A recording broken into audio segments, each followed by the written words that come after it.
Kaum muslimin yang dirahmati Allah, bahwasanya as-sunnah syarihatun lil Qur'an wa mubayyinatun lah. Bahwasanya sunnah adalah penjelas bagi Al-Qur'an, pensyarah bagi Al-Qur'an, yang menjelaskan perkara yang ada di dalam Al-Qur'an, yaitu sunnah. Sehingga para ulama mengatakan kebutuhan Al-Qur'an kepada sunnah itu jauh lebih besar ketimbang butuhnya sunnah kepada Al-Qur'an. Kenapa demikian? Karena sunnah ini merupakan penjelas bagi Al-Quran. Maka yang terbaik yang menjelaskan kalamullah adalah kalamullah. Dan yang kedua yang terbaik yang menjelaskan kalamullah adalah sunnah Rasulullah SAW. Maka kalau kita lihat perintah di dalam Al-Quran, begitu juga larangan di dalam Al-Quran, itu semuanya sifatnya global, sifatnya adalah umum. Namun rincian dari perintah tersebut terdapat di dalam sunnah. Salat, Al-Quran mengatakan apa? Aqimus shalah. Al-Quran mengatakan dirikanlah salat. Tapi salat yang seperti apa yang kita dirikan? Dalam bentuk apa salat tersebut kita dirikan?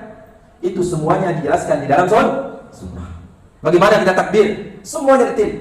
Bagaimana kita ruku? Bagaimana kita sujud? Bagaimana kita turun? Bagaimana kita naik? Bagaimana cara duduk tasyahud awal, tasyahud akhir, duduk antara dua sujud, semuanya jelas dijelaskan di dalam sunnah Rasulullah sallallahu alaihi wasallam. Maka as-sunnatu tufassirul Qur'an wa tubayyinuhu wa tadullu alaihi wa tu'abbiru anhu. Bahwasanya sunnah sebagai penafsir bagi Al-Qur'an, penjelas bagi Al-Qur'an, menunjukkan kepada kita ini yang dimaksud oleh Al-Qur'an, menggambarkan kepada kita ini yang dimaksudkan oleh Al-Quran, itu oleh sunnah Rasulullah SAW. Kemarin para jemaah yang dirahmati Allah, kita bersihkan hati kita, bersihkan diri kita dengan sunnah Nabi SAW. Ikuti jalan Rasul SAW, ikuti sunnah Rasulullah SAW. Berkata Syekhul Islam Ibn Taimiyah rahimahullah di dalam Majmu' Fatawanya, beliau mengatakan fa'alaika bisunnati فَإِنَّهَا شَارِحَةٌ لِلْقُرْآنِ وَمُوَضِّحَةٌ لَهُ. Hendaknya kalian berpegang teguh dengan sunnah, karena sunnah tersebut adalah sebagai pensyarah, penjelas bagi Al-Quran.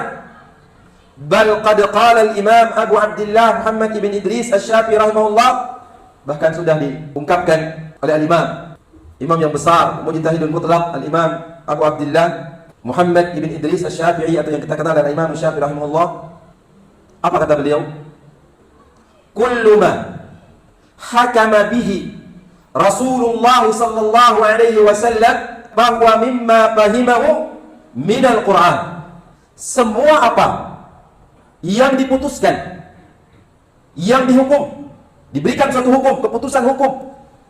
Semua apa yang dihukum, yang diputuskan oleh Rasulullah sallallahu alaihi wasallam, itu merupakan perkara yang dipahami oleh Nabi sallallahu alaihi wasallam dari Al-Quran.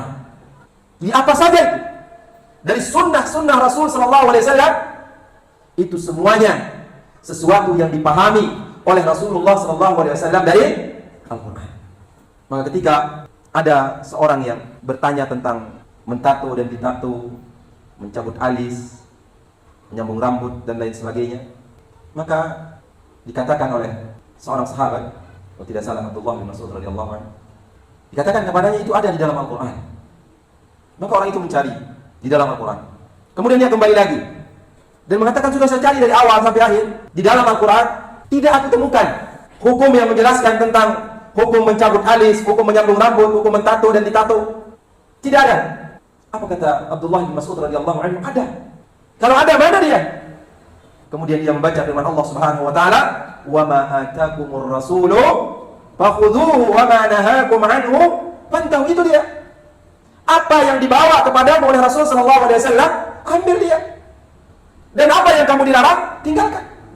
Maka sekarang ada hadis Nabi sallallahu alaihi wasallam yang melarang orang mentato atau ditato, menyambung rambut dan yang lainnya dari sesuatu yang dilarang oleh Allah Subhanahu wa taala. Itu datang dari Rasul sallallahu alaihi wasallam dan hal tersebut terdapat di dalam Al-Qur'an.